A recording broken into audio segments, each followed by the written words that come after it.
আন্তর্জাতিক বিভিন্ন নিষেধাজ্ঞার কারণে ইরানের চাষবাস খুব একটা উন্নত নয়। তার উপর ইরানের প্রায় 20-22% এলাকা মরুভূমি। সাধারণভাবে এমন জায়গায় কৃষিকাজ করা খুবই কঠিন। কিন্তু আশ্চর্যের বিষয় হলো ইরানের কৃষকেরা এই শুষ্ক এলাকাতেই এমন কিছু ফসল চাষ করেন যেগুলো খুব কম পানিতেও সহজে বেঁচে থাকতে পারে। এর মধ্যে সবচেয়ে পরিচিত হলো প্রিকলিপিয়ার ক্যাকটাস।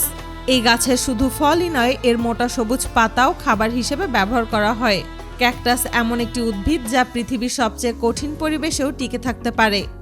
যেখানে অন্যান্য গাছপালা শুকিয়ে যায় সেখানে ক্যাকটাস সহজেই বেড়ে ওঠে। এর কারণ হলো এই গাছ নিজের শরীরের ভেতরে অনেক পানি জমিয়ে রাখতে পারে, তাই দীর্ঘদিন বৃষ্টি না হলেও এটি শুকিয়ে যায় না। তবে ইরানের সব মরুভূমিতে ক্যাকটাস চাষ হয় না, কারণ সব মরুভূমির পরিবেশ একরকম নয়। সাধারণত দাস্ত এ লুত এবং দাস্ত এ কাবির মরুভূমির আশেপাশের শুষ্ক এলাকায় এই ক্যাকটাস বেশি চাষ করা হয়। কৃষকেরা প্রথমে জমি পরিষ্কার করেন। এই গাছের জন্য খুব উর্বর মাটির দরকার হয় না, বরং যে মাটিতে পানি জমে থাকে না সেই মাটিতে ক্যাকটাস সবচেয়ে ভালো জন্মায়। ক্যাকটাস চাষের সবচেয়ে বড় সুবিধা হলো এটি শুধু বীজ থেকেই নয়, গাছের মোটা সবুজ প্যাড বা পাতা কেটে মাটিতে লাগালেও নতুন গাছ জন্মায়। কৃষকরা সাধারণত এই পদ্ধতি বেশি ব্যবহার করেন। প্রথমে একটি সুস্থ প্যাড কেটে কয়েকদিন পানিতে ভিজিয়ে রাখা হয়। এরপর সেটি মাটিতে লাগিয়ে দেওয়া হয়। কিছুদিনের মধ্যেই নিচে নতুন শিকড় গজায় এবং ধীরে ধীরে একটি নতুন গাছ তৈরি হয়। গাছ লাগানোর পর প্রথম কয়েক মাস সামান্য যত্ন নিতে হয়, তবে অন্য ফসলের মতো প্রতিদিন পানি দেওয়ার প্রয়োজন হয় না। সাধারণত সপ্তাহে একবার বা দুইবার অল্প পরিমাণ পানি দিলেই গাছ ভালোভাবে বেড়ে ওঠে।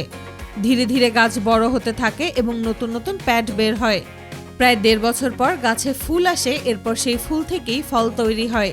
প্রথমে ফল ছোট থাকে, পরে ধীরে ধীরে বড় হয় এবং রং বদলাতে শুরু করে। জাত ভেদে এই ফল সবুজ, হলুদ, কমলা, লাল কিংবা গাঢ় বেগুনি রঙের হতে পারে।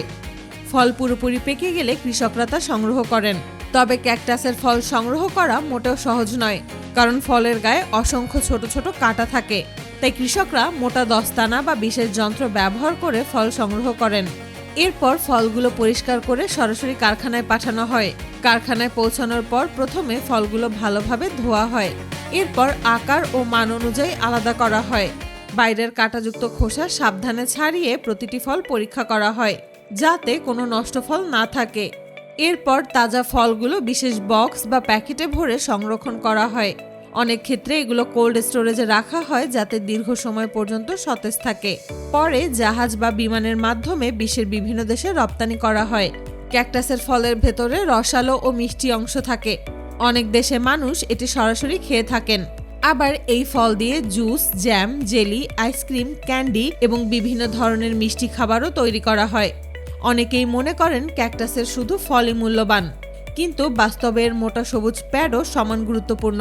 অনেক দেশে এই প্যাড সবজি হিসেবে রান্না করে খাওয়া হয়।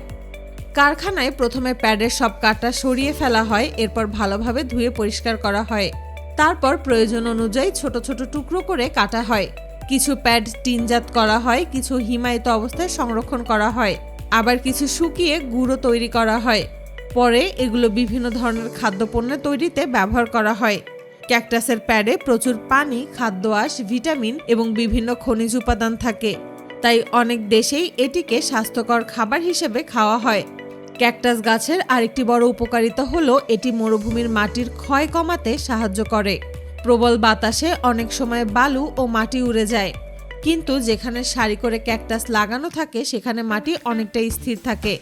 তবে এই চাষের একটি গুরুত্বপূর্ণ বিষয় হলো ফল পাকার সঙ্গে সঙ্গেই তা সংগ্রহ করতে হয়, কারণ বেশি দিন গাছে রেখে দিলে পাখি ও অন্যান্য প্রাণী ফল খেয়ে ফেলে।